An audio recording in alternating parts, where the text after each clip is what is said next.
Señoras, señores, ¿qué tal están? Muy buenas tardes, sean todos muy bienvenidos. Les habla Ricardo Aparicio. Aquí vamos a empezar una nueva edición de Salud y Calidad de Vida, el segundo día de esta temporada. Si ayer nos dedicábamos al tema del inicio de clases, de cursos, de los niños, hoy vamos evidentemente hace pues casi 3 meses que no hablamos con nuestro neumólogo de cabecera y han pasado muchas cosas. Hoy vamos a volver a hablar de COVID, de todo lo que ha ocurrido y sobre todo de cómo estamos y cuáles son las previsiones que tenemos. Y luego el tema de la ansiedad, de la psicología también. Esos van a ser los dos ejes fundamentales de este tiempo de divulgación médico-sanitaria que empieza ahora y aquí a través de Cultura FM, a través de TVCAT, a través del Facebook Live y luego a través, lógicamente, de YouTube y las redes sociales pertinentes. Gracias por acompañarnos. Bienvenidos. Empezamos.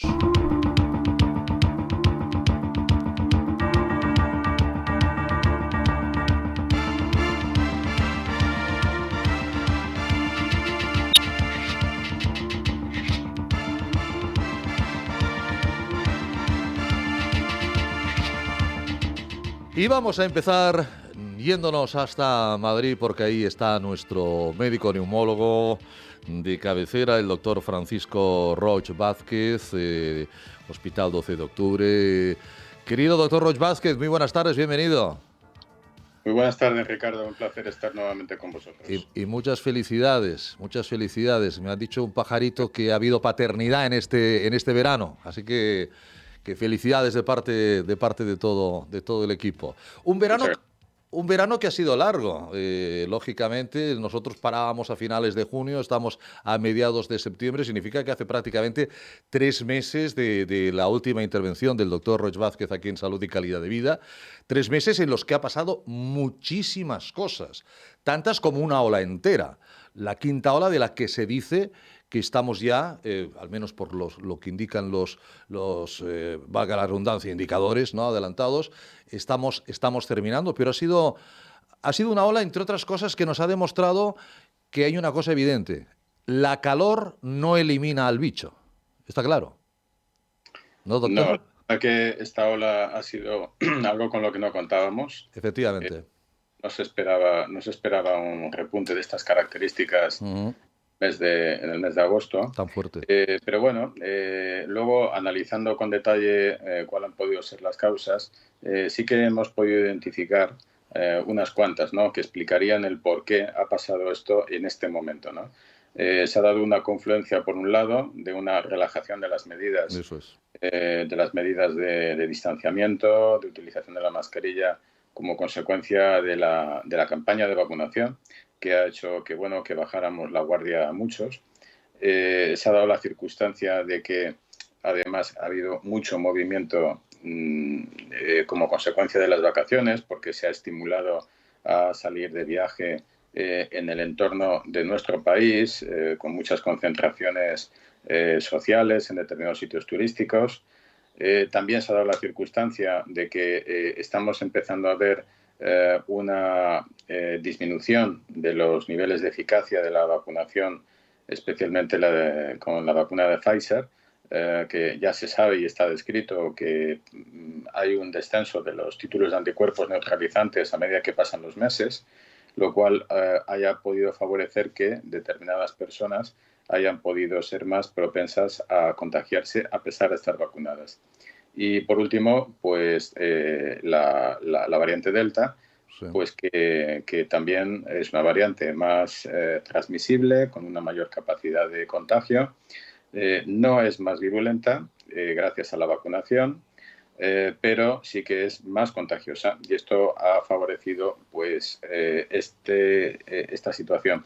Por lo tanto, han sido un cúmulo de varias cosas las que han favorecido que se haya producido esto en estos momentos, ¿no? Bueno, fiestas mayores, movimiento, botellones que ha habido, que todos hemos visto. Efectivamente, la gente ha convivido, ha habido conciertos, ha habido aglomeraciones de gente que aunque hubiera pruebas de PCR, de antígenos o distanciamiento, pues evidentemente lo que nos demuestra la COVID es que sigue existiendo y que a ustedes pues les ha llamado la atención que en pleno mes de agosto haya habido una ola de estas características.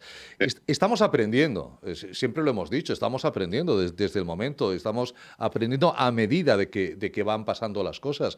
Y usted acaba de comentar un tema que siempre teníamos encima de la mesa y empezamos a conocer. ¿Cuánto tiempo nos va a mantener la vacuna? ¿Cuánto tiempo de inmunidad? ¿Van a ser meses? ¿Van a ser años? ¿Va a ser para siempre? Usted ahora comenta que la vacuna de Pfizer como que empieza a flaquear al cabo de ¿cuánto tiempo, doctor?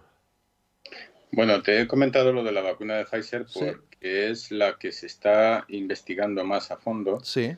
y de lo que se está publicando más. Ujú. Yo apenas he podido ver publicaciones referentes a la disminución del grado de inmunidad con otras vacunas, como por ejemplo la de AstraZeneca o la vacuna de Moderna o la vacuna de Janssen, ¿no? Y ya no te digo con otras que se utilizan en otros países. Sí. Pfizer realmente está haciendo un esfuerzo importante en hacer ensayos clínicos, en ir analizando, y luego hay ensayos no solamente realizados por Pfizer, sino de forma independiente por otros países. Y Ujú. probablemente el país que más está ahora mismo trabajando e investigando en este tema es Israel. Israel, recordemos que fue pionero en la vacunación con la vacuna de Pfizer. Sí. Allá por el mes de diciembre, enero, fueron los primeros y han sido los que más rápidamente han conseguido administrar a un alto porcentaje de su población esta vacuna. Y tenemos el privilegio de que ahora ellos nos están facilitando datos sobre qué grado de respuesta inmunológica están teniendo las personas que fueron vacunadas en aquel momento. Son, por así decirlo, los israelitas los que tienen más badaje para podernos dar esta información. Son Sí, los que se han adelantado más, sí, ¿no? sí. Y entonces ellos están ya publicando trabajos en los que se ha visto que cada mes se va perdiendo un determinado porcentaje de protección inmunológica Ujú. y ese es el motivo por el cual ellos ya han hecho en el mes de agosto una intensa campaña de concienciación y de vacunación de una tercera dosis de refuerzo en población mayor de 50 años, porque han visto que el porcentaje de título de anticuerpos desciende hasta unos niveles que pueden ser preocupantes y que podrían ser motivo de que la gente se reinfectara. Entonces, ellos dicen que a los 6 meses se debería de utilizar ya una dosis Ujú. de refuerzo. Sin embargo, otros países, como por ejemplo Estados Unidos, Ujú. que también se lo están planteando, ellos están valorando el prolongarlo un poco más a partir del 8º mes de haber recibido la segunda dosis. En cualquier caso, lo que sí que se ve es que hay un movimiento ya en varios países que están investigando, tanto en Estados Unidos como la Agencia Europea del Medicamento, la posibilidad de administrar esta tercera dosis por este motivo, ¿no? Por ese progresivo descenso de la inmunidad o de la protección inmunológica con la vacuna. Por lo menos con la de Sí, Pfizer, con las sí, demás sí, no sí. sabemos. Me vienen muchas preguntas a la cabeza con lo que usted está comentando. Entre otras cosas, parece que Pfizer está monopolizándolo todo. Parece que al final es Pfizer y el resto, efectivamente, ¿no? Es la que ha conseguido, no sé, el mayor bagaje económico, no sé si es la mejor o para ser prácticamente la vacuna de elección de muchísimos países, ¿no? Efectivamente, en Israel ya llevan más de un año porque empezaron ya en febrero mismo bueno, a finales de año, ¿no? Cuando empezó, y aquí empezamos a vacunar en diciembre, Mm. aproximadamente. Israel lo hizo un poco antes, con lo cual llevan ya casi un año pero llevan ya 3 dosis en Israel, si no recuerdo mal. Sí, ya lo están poniendo desde ¿Eh? hace, ya digo, desde agosto, ya Sí, están ellos administrando. Empezaron con población mayor de 65 años sí. y ahora han bajado el listón ya a mayores de 50 años. Y antes de que se me vaya de la cabeza, quiero decir que también hay una cosa importante. O sea, aparte de que las vacunas van como se está viendo ahora con los meses, perdiendo una eficacia. También que hay mucha gente que cuando tiene ya la pauta completa, cree que puede hacer vida absolutamente normal. Cree que ya ni contagia ni se contagia. Y eso se ha ido viendo de que lo que hace la vacuna, que ya es mucho, es proteger de que tengamos que ingresar, que nos tengamos que ir a la UCI y que muramos. De eso, afortunadamente, la vacuna nos protege, pero no nos protege, aunque he leído un estudio del Instituto Carlos III que los casos de reinfecciones son cuasi anecdóticos, es decir, se produce poca reinfección, lo digo sobre todo para las personas que hayan pasado la COVID, pero las personas vacunadas se pueden infectar, doctor Roig Vázquez, recordémoslo, ellas y pueden infectar a otros, con lo cual no vale darnos besos con los amigos y con las amigas porque ambos dos estemos vacunados. Bueno, en el tema de las personas vacunadas, lo que se ha podido ver es que efectivamente se han dado casos, casos de infección por COVID en personas vacunadas, Sí. pero mayoritariamente han sido casos de carácter leve y muchos no han requerido hospitalización. Es decir, que aquí lo que estamos tratando de conseguir con la vacunación es fundamentalmente evitar las muertes y los casos graves y las hospitalizaciones, que al final es lo que colapsa el sistema sanitario. Sí, los recursos sanitarios, efectivamente. Otro tema aparte, independiente, es si realmente las vacunas ofrecen una protección para lo que es la transmisión, lo que es el contagio. Lo que sí que se ha podido ver por los primeros estudios que se están publicando en este momento es que efectivamente la vacuna también disminuye la transmisión. ¿Por qué? Porque el paciente vacunado, aunque resulte infectado, la carga viral que va a contener en su organismo es menor. Y entonces sí que es verdad que puede contagiar, pero al tener una carga viral menor, digamos que la transmisión disminuye bastante, disminuye notablemente, no al 100%, pero disminuye bastante. Y esto es el motivo por el cual las personas vacunadas, aunque resulten infectadas, tienen un curso menos grave de la enfermedad. Y ese es el motivo, porque la carga viral que contienen es menor. Y además, también se ha visto que la persona vacunada, cuando resulta infectada, la duración de la enfermedad, el periodo en el que se recomienda que el paciente esté, por así decirlo, en aislamiento, es menor que la persona que nunca se ha vacunado, porque esa carga viral, al ser menor, se elimina más rápidamente. Por lo tanto, estamos consiguiendo objetivos que esperábamos conseguir. Vamos a ver, muchas cuestiones de dudas que hay. Por ejemplo, hemos sabido en las últimas horas que el Reino Unido, que tiene los campos de fútbol llenos, yo no sé si usted es futbolero o no, don Francisco, pero a mí me gusta el fútbol y veo la Premier League, que ahora mismo es una de las ligas más apasionantes del mundo. Están todos ahí sin mascarilla y sin problemas de distancia. Inglaterra y otros países, que uno se pregunta por qué en Inglaterra sí, por qué aquí no, ¿no? Porque en Inglaterra, bueno, ahora se están planteando, no se están planteando, ya ha dicho Boris Johnson que a partir de ya obligatoria, ¿no? Es decir, tercera dosis a todas las personas mayores de 50 años. O sea, ni personas con problemas de inmunidad, personas con años, no. Mayores de 50 años a discreción. Esta falta de unidad de criterios que todavía sigue persistiendo a septiembre de 2021 sigue también haciendo dudar un poco a la población sobre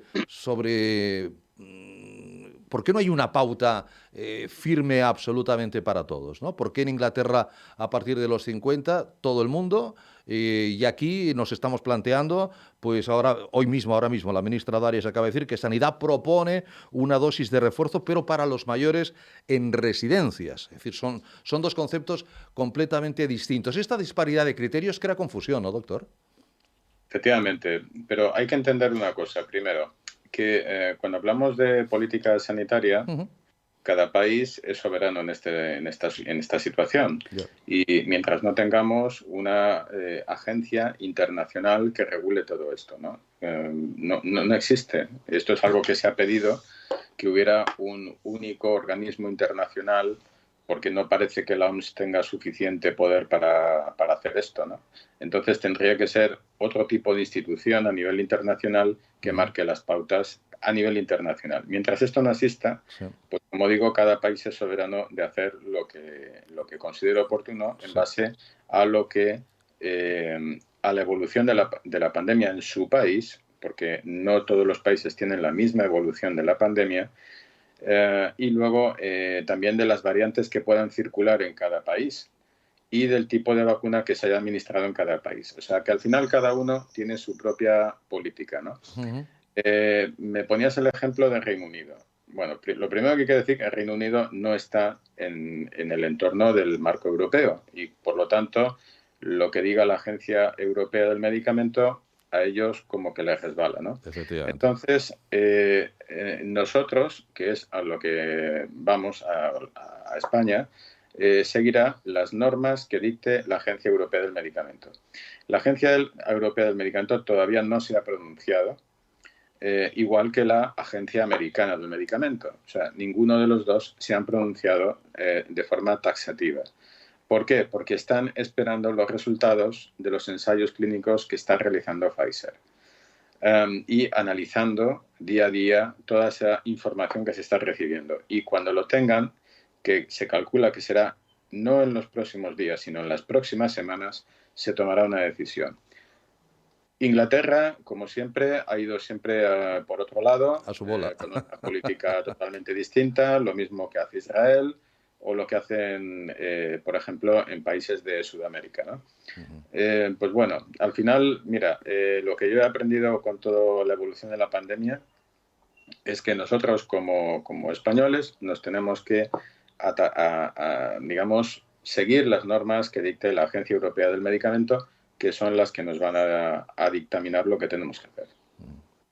Pero también ahora yo le voy a decir, doctor Roig Vázquez, don Francisco, que en el entorno de la Comunidad Europea, ya sabemos que el Reino Unido es muy suyo, Brexit ya está por otras historias, pero Francia no, Ujú. Italia no.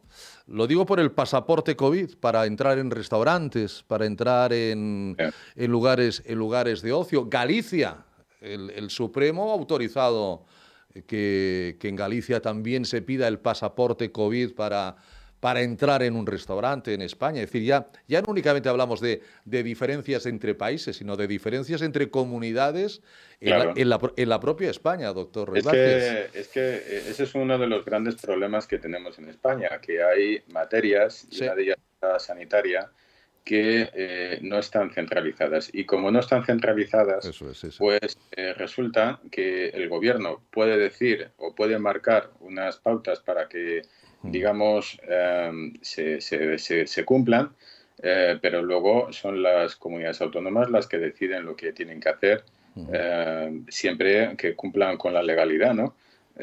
Y ese es un problema importante, porque hay temas, como digo yo, temas mayores, como es una pandemia, que yo creo que debe estar totalmente regulada por el Estado. Y las comunidades autónomas deben regirse un poco por eso y no por sus propios principios, ¿no? ¿Usted está a favor de ese pasaporte COVID? ¿Está a favor de que solamente con una pauta completa de vacunación poder entrar? Lo decía la propia Margarita del Val, dice, la sexta ola va a venir dentro de poco. No nos engañemos, porque dentro de poco ahora el doctor Roig Vázquez lo ven ustedes con la ventana abierta porque en Madrid ahora hace calor, en Barcelona hace un bochorno tremendo. Pero bueno, el tiempo es el que será y dentro de unas semanas hará frío y conviviremos, en lugar de convivir en el exterior, conviviremos en el interior. Y ahí entrará la sexta ola. ¿Usted es partidario del pasaporte COVID, doctor Roig Vázquez?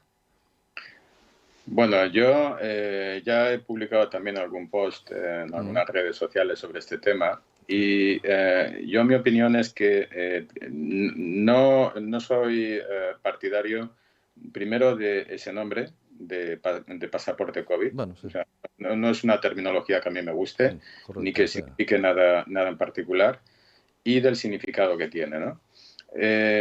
Mira, yo creo que al final lo importante es que, como cualquier otra vacuna, que conste en el historial médico del paciente que se ha vacunado, que si se precisa o se reclama para alguna cosa, que se documente que está vacunado, pero el que tengamos esa vacunación, que ya digo yo, estamos mal utilizando la terminología y poniéndole el calificativo de pasaporte, no es un pasaporte realmente para la libertad, vamos a decir, para la libertad total, ¿no? Simplemente lo que quiere decir la vacunación es que, vale, que te has vacunado, que estás más protegido que si no estás vacunado, que te va a permitir tener una mayor libertad de movimiento y para hacer más cosas, y que además yo creo que es algo que debería ser exigible en determinadas profesiones. exacto. Como yo he visto, por ejemplo, en Sí. otros países que ya lo están exigiendo para poder determinar en determinados puestos de trabajo, ¿no? Sí. Me parece oportuno. Ahí estamos de acuerdo, sanitarios y gente que está trabajando con personal mayor o con Los sanitarios personal son de riesgo. claro, los ¿No? sanitarios son evidentemente los primeros que se deberían de estar todos vacunados, ¿no? Claro. Y no se explica cómo todavía en España hay cientos Sí. de sanitarios que todavía no se han vacunado, Un ¿eh? 20% creo, ¿no? Más o menos, han dicho. No te sé decir exactamente la cifra, pero sé que son Creo, cientos. creo que hay un 20 sobre el 20%. Mm. Entonces, claro, yo creo que deberíamos eliminar esa terminología de pasaporte COVID Sí. porque es algo confuso, que relaja las medidas de Oh, forma inadecuada, que vale, que estás vacunado y puedes viajar, pues perfectamente, pero no creo que tengamos que estar utilizándolo como lo estamos utilizando sí. para tener una libertad total y decir, mira, ya no voy a utilizar mascarilla, me voy a reunir Ahí está, ahí para está. con la gente. No creo, ese no es la finalidad del pasaporte COVID. Ujú. Fíjese, acaba de salir hace nada, antes de empezar el programa, insisto, la ministra Darías, dice, 3 de cada 4 españoles ya están completamente vacunados. Eso es un 75, yo soy de letras, pero 3 de cada 4 es un 75%. Con lo cual, imagino que ahí también se están contando, evidentemente, los niños hasta 12 años que se hayan vacunado, porque, hombre, un 75% de la vacunación completa ya es... bueno, Mm. ya es robusto, ¿no? El porcentaje. Con lo Sí, cual, pero sí, yo que también he estado analizando un poco sí. cuáles van a ser las tendencias de vacunación, eh, pues resulta que en España ahora estamos en una meseta y vamos a seguir en una meseta. No creo que seamos capaces de subir de un 75% de población vacunada. Yo creo que nos vamos a quedar, de hecho, se ha producido una caída importante en la Ujú, administración de dosis. sí. Hay 7 millones de dosis que están congeladas Que van a, porque no que van a están caducar, que van a caducar. están ahí congeladas y bueno, porque yo creo que hemos llegado ya a un plano, a una meseta. Eh, y no creo yo que subamos más de un 75%. Y las recomendaciones que se están haciendo, especialmente con el surgimiento de la vacuna, perdón, con la variante Delta, es que deberíamos tener al menos un 90% de la población vacunada. El gobierno se marcó como tope el tener un 70% para conseguir la inmunidad de rebaño y eso está bastante apartado de lo que es la realidad. Claro. O sea, desde el punto de vista epidemiológico lo que interesa es que al menos el mínimo el 90% de la población estuviera vacunada. Claro, el 70 era al principio, aún no, la Delta aún no existía. El 70 era al principio de todo. Ahora Sí. hay la variante Mu, doctor Roy Vázquez. No, pero la Esta, variante Mu es una variante... No, acaba de llegar.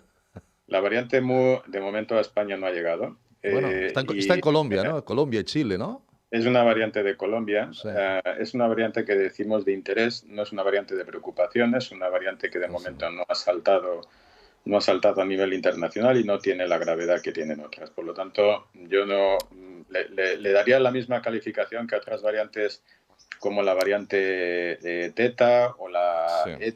la Z o la kappa que afectan a otros países, Mm. ¿sabes? ¿Sabe cómo se puede llegar al 90%? Evidentemente con la población infantil. Y ahí también quiero preguntarle al doctor Ruiz Vázquez cuál es su opinión. Pfizer, volvemos a hablar de Pfizer como gran, como casi única, ¿no? El monopolio de la vacuna está a punto de dar estudios de sus ensayos de vacunas para niños de 5 a 11 años, o sea, por debajo de los 12, de 5 años hasta los 11, hasta los 5 años, y luego está ya haciendo ensayos que todavía tardarán algunas semanas en presentarse los resultados en niños de 5 años bajando hasta los 6 meses. Ujú. ¿Qué le parece, doctor Ruiz Vázquez? ¿Hay que vacunar? ¿Habría, si los ensayos así lo indican, habría que Pues vacunar a niños de 6 meses? si me De un hubieses hecho año? ¿De esta 3 pregunta, años? sí, si me hubieses hecho esta pregunta hace unos meses, Sí. te habría dicho que no. Claro, o sea, el riesgo, el beneficio, riesgo, ¿no? La balanza beneficio-riesgo, que pesa más, ¿no? Pero las cosas han cambiado. Ujú. Las cosas han cambiado con la variante Delta. Hasta ahora, antes de que surgiera la variante Delta, Sí. los casos, bueno, todo lo que estábamos diciendo era que el COVID en los niños era poco frecuente, poco habitual, poco grave. Sin embargo, con la variante Delta esto ha cambiado. Y de hecho, en Estados Unidos ha habido un repunte muy importante de niños menores de 12 años hospitalizados con COVID. Y esto ha sido por culpa de la variante Delta. Y este es el motivo por el cual ahora se están haciendo los ensayos Sí. con los niños, porque se ha visto que el surgimiento de esta variante Delta o alguna nueva que pudiera surgir, que no sería nada descartable, Ujú. que pudiera afectar a los niños, podría provocar una mayor gravedad y además una mayor capacidad de transmisión en el entorno doméstico hacia los adultos. Hay otro tema también muy importante que también se está planteando actualmente y es que no hay que olvidar que los niños más pequeños, hasta los 2 años de edad, son niños que prácticamente todos han pasado por infecciones respiratorias por el llamado virus respiratorio sincitial, un Ujú. virus de tipo causa resfriados y a veces bronquiolitis y algunos tienen que ingresar, ¿no? Y casi todos los niños han pasado por ese tipo de infección. Bueno, pues se ha visto que ha habido un repunte muy importante de infecciones por virus respiratorio sincitial en este momento. No sabemos por qué, fuera totalmente de lo esperable, fuera totalmente de época, y hay un repunte muy importante. Y la mayor preocupación que se tiene actualmente es que esta infección puede hacer que bajen las defensas del niño y sea más susceptible a resultar contagiado por el COVID. Con lo cual se podía dar la circunstancia de una doble infección por virus respiratorio y por COVID. Es decir, que el niño resultaría, digamos, más afectado Sí. por culpa de esta circunstancia. Y por eso el fomentar la vacunación frente al COVID. No, no, ayer nos comentaba el jefe de urgencias del Hospital de San Juan de Dios, hablando del inicio del curso escolar, que así como nos decía que el año pasado bronquiolitis no hubo, prácticamente hubo muy pocos casos, porque estaba todo con el COVID y que parece que los virus respetan jerarquías, ¿no? Que este año, igual que usted dice, nos ha pillado la quinta ola desprevenidos, ha habido más brotes, más bronquiolitis en julio, cuando Mm, no toca, ¿eh? No es la época. Es decir, claro, eso es lo nos está cambiando el calendario, nos está cambiando los esquemas, doctor Ruiz Vázquez. Eso es lo que está pasando. Resulta que nos hemos protegido tanto Ujú. al COVID que hemos perdido el ganar una inmunidad frente a otros bichos, ¿no? Sí, sí, sí. Pero estos bichos siguen ahí y en Sí, cualquier sí, sí, momento sí, pueden claro, brotar. claro, Y lo claro. que se está viendo en otros países y que probablemente acabará pasando también en España es que están surgiendo infecciones respiratorias fuera de temporada y totalmente inesperadas. Esto, por ejemplo, ha pasado en Japón. En Japón este verano se han dado un número de casos inusualmente altos de infecciones por virus respiratorio sincitial Ujú. hasta el punto de que han tenido el mayor número de casos registrados en los últimos 15 años. sí, sí. Nos está... Y esto es totalmente anecdótico. Sí, Y sí. están alertando Ujú. al resto de países de que estén preparados porque puede haber una epidemia de virus respiratorio sincitial en la población infantil este otoño o invierno. Nos están cambiando efectivamente los calendarios, nos están cambiando los esquemas. Llevamos media hora y yo todavía... voy a alargar 5 minutitos, si me permite, don Francisco. La vacuna española, la IPRA, ¿tiene buena pinta? Pues mire, si le digo la verdad, Por favor. no estoy yo muy puesto con la vacuna porque de momento no he conseguido leer ningún tipo de Ya, paper o de artículo sí, sobre resultados que haya podido tener. No, no ya, lo he logrado leer. ya. Y me preocupa también que no se impulse la financiación a nivel nacional para estas investigaciones. Ahí está, ahí está. Yo también la pido para el doctor Enjuanes. No, no le conozco, no tengo nada ni a favor, pero me parece que la solución pasa por la vacuna esterilizante. Eso está clarísimo.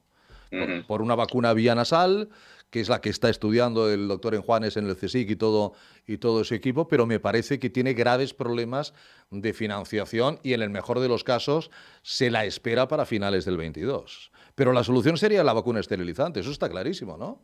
Esta misma, este tipo de vacuna que se está trabajando en España ya la tienen muy adelantada en otros países.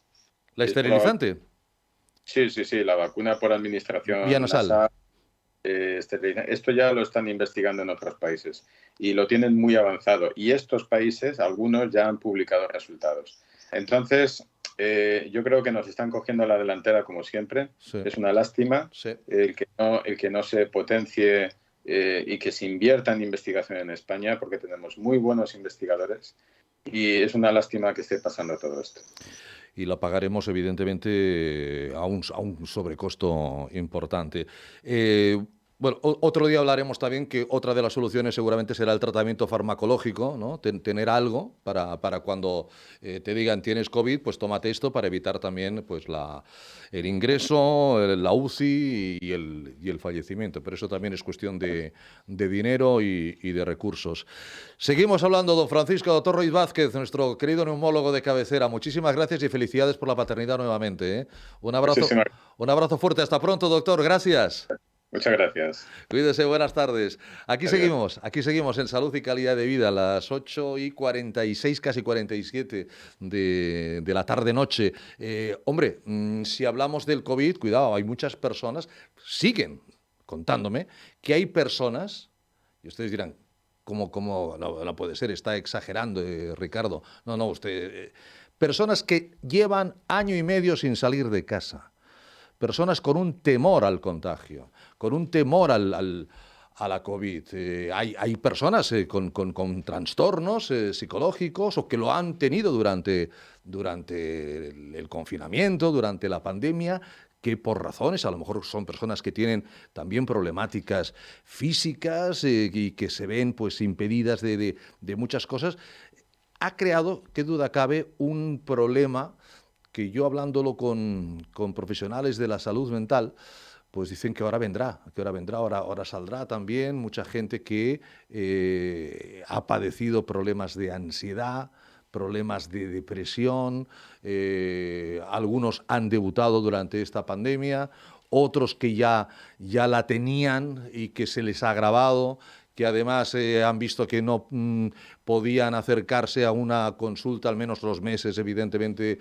en lo que todo estuvo cerrado y todo estuvo centrado en la COVID, así que vamos a aprovechar y vamos a hablar de estas cuestiones relacionadas con el mundo de la mente. ¿Podemos ya, Aleix, saludar?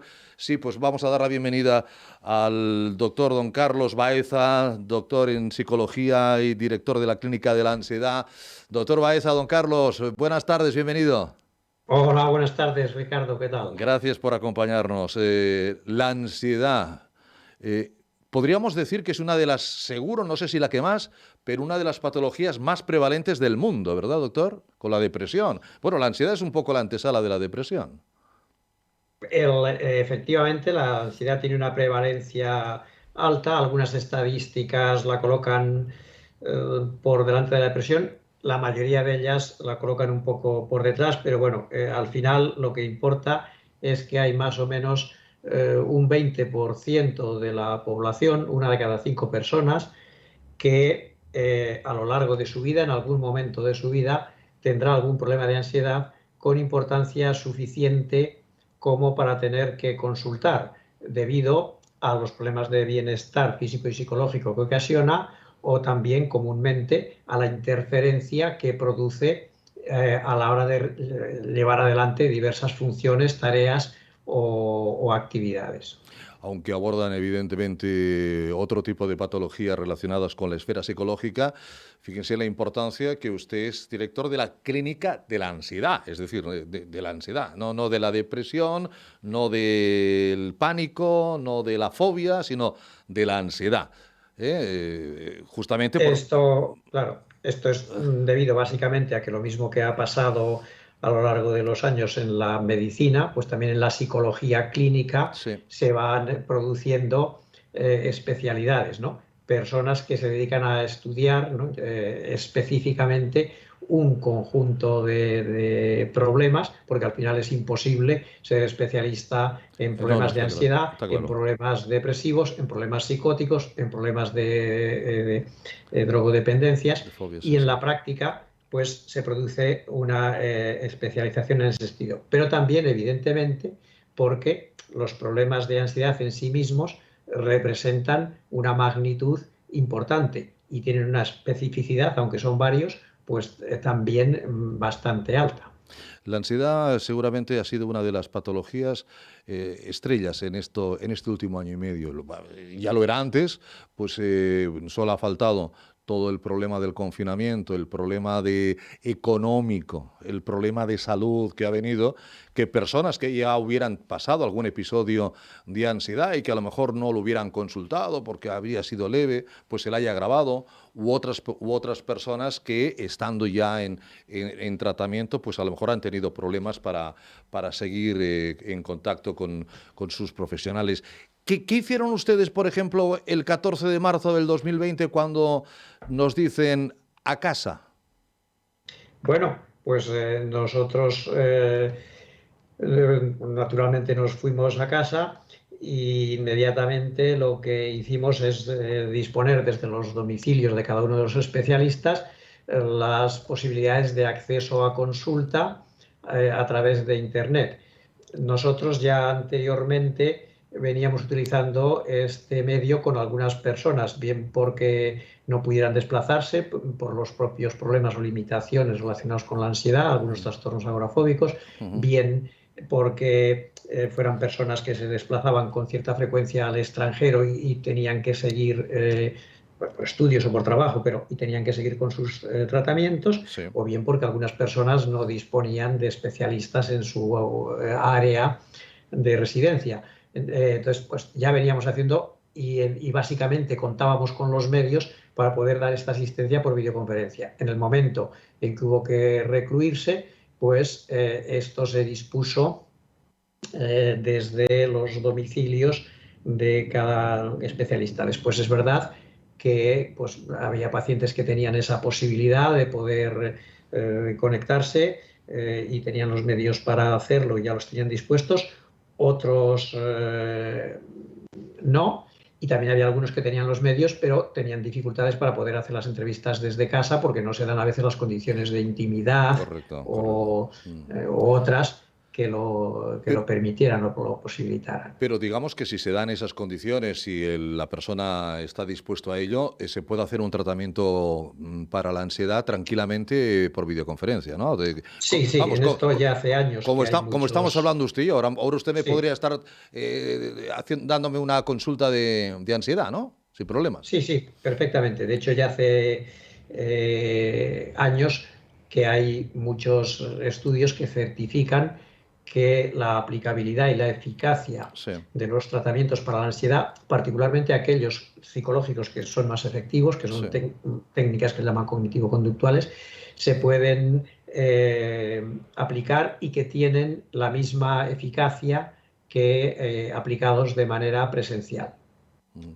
Yo Esto siento... sin perjuicio de Sí, que el tratamiento presencial pues siempre tiene ese contacto un poco más directo con el especialista o entre el especialista y el paciente. Pero a sí, lo que se refiere a la aplicación de las técnicas, los procedimientos sí, y su eficacia, es exactamente la misma. sí. Hay que tener en cuenta también que hay toda una serie de documentos, estrategias o técnicas que se pueden compartir pantalla, se pueden enviar Claro, por claro, cualquier claro. otro medio.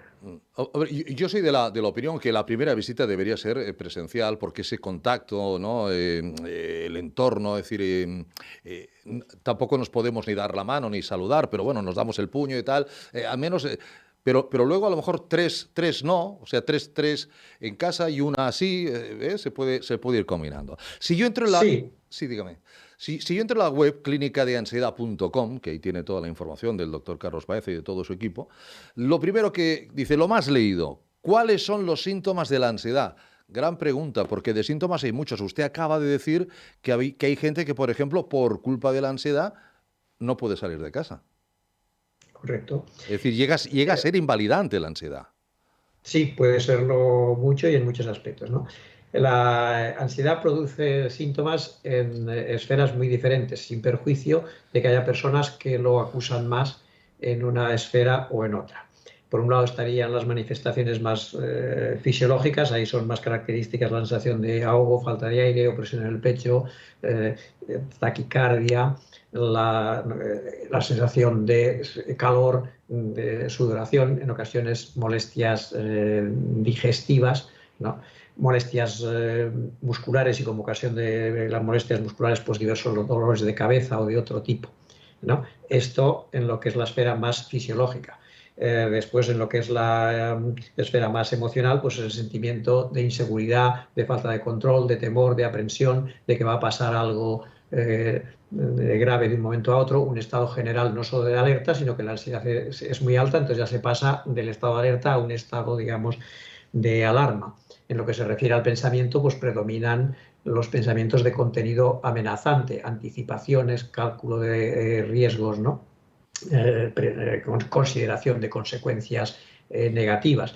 Es frecuente también que la ansiedad produzca algunas alteraciones en lo que se llaman las motivaciones fisiológicas básicas, el sueño, el apetito o la sexualidad, también en el rendimiento intelectual, los procesos de atención, concentración, ¿no? Memoria, y a nivel de conducta se puede manifestar normalmente por conductas de evitación en algunos casos, situaciones que percibimos como amenazantes, la forma más elemental Ujú. de tratar de regular la angustia o el miedo ante esa amenaza son las estrategias de evitación. Las personas que han desarrollado agorafobia pues evitarán ir a lugares cerrados, transportes públicos, aglomeraciones, mercados, aviones de los que no puedan salir o no puedan escapar. Algunas personas, como acabas de indicar, pues efectivamente no pueden salir de casa, incluso en casa se sienten inseguros o amenazados. En el caso del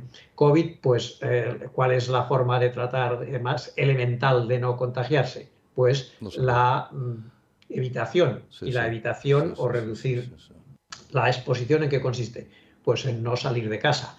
En otras ocasiones, pues lo que se hace es aumentar las medidas de seguridad y enfrentar determinadas situaciones que antes se enfrentaban con menos medidas de seguridad, pues aumentar todo lo posible las medidas de seguridad que disminuyan el riesgo, la probabilidad de que acontezca lo temido, ¿no? Todas estas medidas dentro de unos límites pueden tener sentido y pueden ayudar. En otros casos, por el contrario, son contraproducentes, aumenta la ansiedad, ¿no? Y, en cierto modo, perpetúan el problema. Hay esa palabra, esa expresión de muerte inminente. Hay mucha gente que tiene la sensación de muerte inminente. No ir al ascensor, no cruzar un puente o un túnel o el avión, como usted bien decía, ¿no? Es decir, eh, eh, delimita mucho la calidad de vida, la ansiedad. Claro, yo no sé si todos los episodios son tan floridos o hay más leves, pero por su experiencia, doctor Baeza, ¿cuánto tarda de media una persona con esa sensación de angustia, con esa sensación de miedo, de no vivir, vamos, plácidamente, antes de acudir a un profesional, antes de acudir a un experto a que le dé una solución? Esto varía mucho dependiendo del tipo de problema de ansiedad. Por ejemplo, en la ansiedad social o en la fobia social se tarda años, muchas veces no, muchos años, más de 4, más de 5, más de 6. Años que son años Años, padeciendo y sí, sufriendo. sí, pero a veces se confunde con que sea timidez, a veces para ir a un tratamiento hay que superar justamente algunas de las barreras sociales que también son un obstáculo Sí, sí. para el acceso a los tratamientos y a los especialistas. A veces En muchos casos no se tiene suficiente conciencia del problema y por lo tanto también algunos de esos problemas se dan se inician en la adolescencia y a veces o no tienen la información o no tienen los medios o no tienen los recursos o se avergüenzan de lo que les pasa y lo que hacen pues es recluirse y recurrir, como decimos, a estas conductas de evitación social. Entonces nos encontramos que hay muchos casos, por ejemplo el caso de ansiedad social, que se consulta al cabo de muchos años. En el caso de los trastornos obsesivos compulsivos también pasa lo mismo. Con cierta frecuencia se consulta al cabo de años. Otros trastornos, por ejemplo, si se han tenido crisis de pánico, en crisis de pánico se consulta relativamente pronto, porque justamente eso que tú señalabas de la sensación de muerte inminente, esto pasa en las crisis o en los ataques de pánico. Si alguno de los otros trastornos incluyen crisis de pánico, es probable que se consulte antes por la crisis de pánico, pero después cuando se estudia se ve que está relacionado con otra cosa y eso permite acceder al tratamiento de esa otra cosa. Pero ¿por qué se consulta relativamente pronto, en cosa a veces de días, semanas, en los crisis de pánico? Porque la crisis de pánico es la experiencia dentro de la ansiedad quizá más extrema, no solo por la virulencia de esta sintomatología neurovegetativa que hemos dicho antes, de palpitaciones, taquicardia, ahogo, mareo, visión borrosa, molestias digestivas, sino que una de las cosas que caracteriza esas crisis de pánico completas es que se tiene la sensación de que va a pasar algo grave de manera inminente. Y algo grave de manera inminente, ¿qué es? Morirse, perder el control, trastornarse. Entonces, claro, estas personas en ese momento lo que piensan y lo que sienten es que les está dando algo internamente, que les o está dando un infarto o un aneurisma o algún problema neurológico. Y con cierta frecuencia van a urgencias. Lógicamente no van al psicólogo o al psiquiatra en esa primera consulta. Van a urgencias del hospital general. ¿No? Porque ellos lo que piensan es que por el infarto, evidentemente allí les atienden, los evalúan, hacen las pruebas correspondientes de diagnóstico diferencial, pero claro, ya les pueden decir o ya les pueden advertir que lo que tienen o lo que están sufriendo es una crisis de ansiedad. Muy probablemente a lo mejor les dan un ansiolítico en ese momento, pero lo siguiente que les dirán es que vayan al médico o al psicólogo, porque eso es un problema, es una alteración, es un trastorno, pero los especialistas que tienen que ocuparse de eso son los referidos. Claro, y ahí también la persona se puede llevar esa sensación de usted no tiene nada grave en el sentido somático, sí psicológico, y lo está somatizando, pero no se va a morir. Como decía, que de una ansiedad la gente no se muere, pero sufre. Pero caramba, no te morirás, pero sufrirás. Y entonces la gente dice, hombre, pues si no me muero, pues ya no corre tanta prisa, ¿no? Si ya no voy. Y entonces ahí es como lo podemos ir retrasando, salvo que conozcamos las bondades de un tratamiento de ansiedad en cuanto a la rapidez y en cuanto también a lo sencillo y a lo fácil. ¿Qué pronóstico tiene, Carlos, doctor Baeza, una ansiedad tratada por un profesional como usted, por ejemplo? Bueno, va a depender básicamente de cuatro cosas. Del tipo de problema de ansiedad que se tiene. No es lo mismo una fobia específica, miedo a volar, porque pensamos que se va a caer el avión. ¿Eso es una ansiedad también? ¿El miedo al volar es una ansiedad?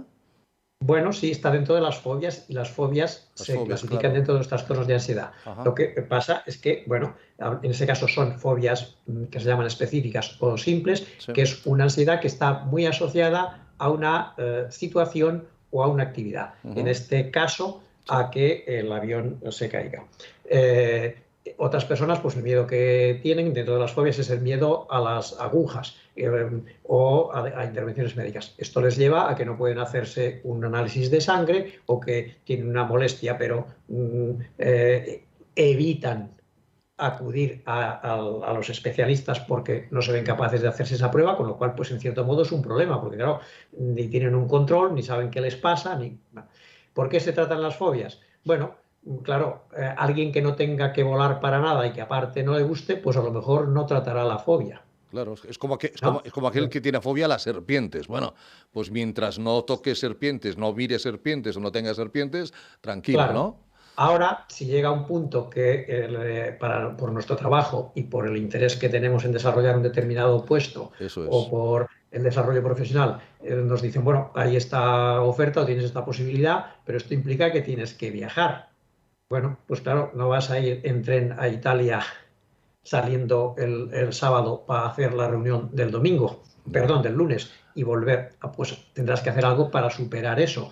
O si tienes que hacerte exploraciones de salud, controles, pues al final tendrás que hacerse algo para superar el miedo a las agujas o a las heridas. Ahí está, por ejemplo, pues que hay fobias que tardan tiempo en tratarse y otras no, porque al final las fobias en concreto, como el problema es cuando se expone uno a esa situación temida, fuera de esa situación no hay ansiedad, ni hay miedos, ni hay incapacitación, Sí, pues a lo mejor tiene miedo a volar desde hace 6 años, sí, como fobia específica me refiero, ¿eh? sí. Pero a lo mejor consulta 6 años después. ¿Y por qué? Pues porque no, por motivos de trabajo o porque los hijos y la mujer pues le han dicho, oye, Sí, sí, no puede ser. Hemos planeado unas vacaciones. nosotros en coche ya o en No, tren, no, mira, por aquí hemos ya planeado unas España, ya hemos vacaciones. ido por aquí y por allá, al sur de Francia ya nos lo conocemos, oye, nosotros queremos ir a Estados Unidos Sí. o queremos ir a Noruega, entonces, bueno, pues algo tiene uno que hacer, puede uno decir, bueno, marchad vosotros y ya os apañaréis, Sí, sí, sí, sí. o Bueno, pero y a la evidentemente, vuelta nos vemos, pero esto es o lo que por el decíamos, contrario, Carlos. entiende uno que es una limitación para uno mismo y por uno mismo a lo mejor no nos importaría, pero si eso va a condicionar a los demás o va a suponer un perjuicio grande para los demás, pues a lo mejor iremos y consultaremos. Entonces, respecto a la pregunta que me hacías, pues el pronóstico, en general, en la inmensa mayoría de problemas de ansiedad y de tipologías, el pronóstico es bueno, en un porcentaje muy alto.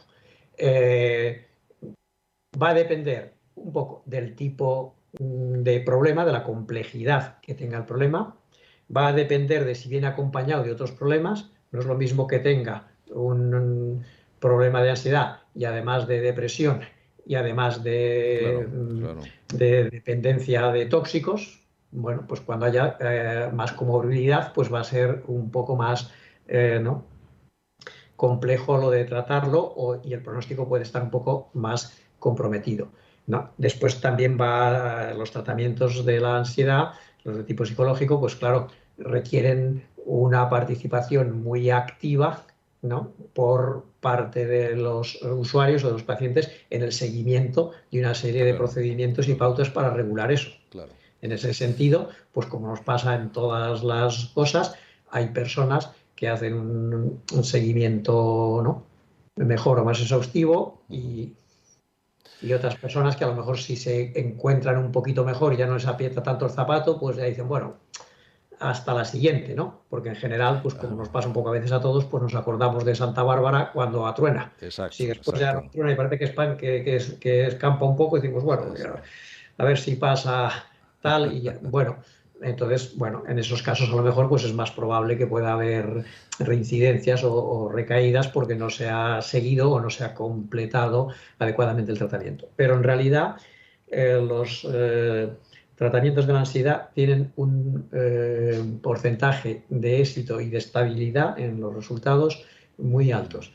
Y es un tipo de problemas en los que el tratamiento básico además es de tipo psicológico. En esto hay Sí, sí. acuerdo también entre diversos especialistas, ¿no? El tratamiento básico de la ansiedad es de tipo psicológico. Eso no quiere decir que no haya casos, momentos o fases del tratamiento en que se requiera un apoyo farmacológico y ese apoyo farmacológico en muchos casos sea necesario y además sea importante. Porque todos estamos expuestos a la ansiedad, qué duda cabe. Sí, En el no fondo, hay nadie en el que fondo pueda decir la que no va a la tener ansiedad, nunca la ningún ansiedad que problema de es ansiedad. un miedo irracional, ¿no? Un miedo extremo, irracional. El miedo es bueno, el tener miedo es bueno, en el sentido de que tú no vas a cruzar la calle cuando vienen coches, te da miedo. Si ves un tigre, no te vas a ir, tienes miedo, es la supervivencia. Lo que pasa que ese mecanismo se desencadena cuando no hay ni coches y cuando no hay tigres, ¿no? Y Bueno, entonces es cuando hay que decir, caramba, ¿qué pasa? Me puede pasar en cualquier momento. la ansiedad dentro de unos límites es un mecanismo normal, universal, se da en todas las personas. La Claro. ansiedad de por sí y en sí misma no es No es un problema, mala sino ni es es un cuando problema. es Muchas de las patológico. cosas que nos van bien gracias a la ansiedad. La ansiedad tiene básicamente dos funciones. Una, la de alertarnos, advertirnos de posibles riesgos, ¿no? Amenazas o perjuicios para nosotros. Y la otra, movilizarnos, lo cual implica activar determinadas funciones que nos permitan el adecuado afrontamiento de aquello que genera la ansiedad. ¿Cuándo la ansiedad es un problema? La ansiedad es un problema cuando sobrepasa determinados límites o extremos. Entonces ahí es donde va a dar lugar a esos problemas de salud y bienestar que hemos señalado antes. Claro. Y en este caso, además, ya la ansiedad perderá la función que tenía. Ya no es un facilitador, ya no es algo que nos ayude, sino todo lo contrario, nos interfiere, nos estorba, nos limita, nos incapacita. Sí, sí, De no. hecho, hablamos de la ansiedad como problema o como trastorno cuando se dan estas dos Claro. condiciones, cuando por un lado representa de manera sostenida y reiterada un problema de salud o bienestar físico y psicológico, y cuando por otro interfiere, estorba, nos limita o nos compromete en el desarrollo de nuestra vida, de nuestros planes o de nuestra actividad. Imagino cuando se ocurren esas situaciones tan angustiadas que de la muerte inminente, de ir a urgencias, pues eso la gente, a ver si me volverá a dar, a ver si me volverá a repetir, ¿no? Bueno, Y eso es sí, un claro, tema a partir de ahí en muchas que ocasiones vas a la se termina defensiva, por ¿no? coger miedo al propio miedo, el fenómeno Exacto, que se exacto, llama del exacto, miedo al miedo. Entonces, al exacto. final, muchas veces también pues cogemos miedo a las propias sensaciones, a los propios pensamientos que tenemos en esos momentos, ¿no? Entonces nos asustamos de las sensaciones, nos asustamos del pensamiento, Claro. y entonces ahí ya sí que la ansiedad tiene ciertas probabilidades de irse perpetuando. Cuando sucede eso, es como que tuviéramos un sistema de alerta o de alarma que ha hecho lo que tiene que hacer, que es Mm, pitar y bloquear la puerta, sí, pero resulta que después, ¿no? Ese pitido y ese bloqueo de la puerta rearma la alarma, ¿no? claro, Y claro, hace que de nuevo claro. se dispare, entonces ahí hay la historia, digamos, ya de nunca acabar. La gente que tenga familia, lo digo esto porque hay mucha gente que vive sola, que no tiene familia, la gente que con amigos, la gente con pareja, tal, es bueno verbalizarlo, es bueno contarlo, es bueno comentarlo en casa y cómo ha de actuar, es importante el apoyo, nos quedan 2 minutitos de programa, don Carlos, es importante el apoyo familiar. Las relaciones sociales y en general, el apoyo social en general y específicamente el familiar Sí. es muy importante en este problema y en otros muchos, pero desde luego es importante. Es una cosa que en general conviene manifestar y se puede hablar de ella. Normalmente también tiene que suceder que los familiares no tiendan a trivializar Claro. o a descalificar, porque entonces, del mismo modo que los familiares tienen o Mm, amigos tienen una capacidad grande de poder ayudar e incluso ¿no? Movilizar recursos, también según cómo respondan o cómo lo interpreten o cómo lo valoren, pues tienen una capacidad de añadir leña al fuego. al fuego, Sí, ¿no? sí, sí, sí, sí, Pero sí, sí. en la medida en que se haga correctamente, ayuda. Otra cosa es que también hay veces que hay determinado tipo de ayudas que no van bien, pero eso en los tratamientos ya se orienta. Un paciente que tenga temores hipocondríacos o que esté ahora muy preocupado por el COVID, claro, estaría preguntando cada 2 por 3 si este dolor de cabeza no será cáncer, o estaría preguntando cada 2 por 3 si este tos seguro que no será el COVID, porque lo mismo lo preguntamos ¿para qué? Para que la otra persona nos tranquilice. Pero claro, a los 10 minutos necesitamos volverlo a preguntar para que nos tranquilice otra vez. Entonces, claro, en ese sentido, al final eso no es un buen procedimiento, o la ayuda que estamos pidiendo nos va a aliviar ahora, pero no nos va a llevar a poder gestionar esa ansiedad de otras formas más adecuadas. La ansiedad, un tema ciertamente apasionante. Doctor Carlos Baeza, doctor en psicología, director de la Clínica de la Ansiedad, gracias por haber estado con nosotros. Seguiremos hablando en otra ocasión, si le parece, porque nos han quedado cosas por comentar. Muchas gracias. Y además de la ansiedad pasamos a la depresión, que eso también, cuidado, es decir, hay que abordarla, porque si no puede acabar mal. Un abrazo, doctor, gracias, cuídese mucho. Gracias a vosotros, buenas tardes. Nos vamos, cerramos el programa por hoy. Aleix Alari, les habló Ricardo Aparicio, gracias, cuídense mucho, buenas noches. Mañana volvemos con OAFI Sport, que es jueves ya, ¿cómo pasa la semana? Adiós, buenas noches, adiós.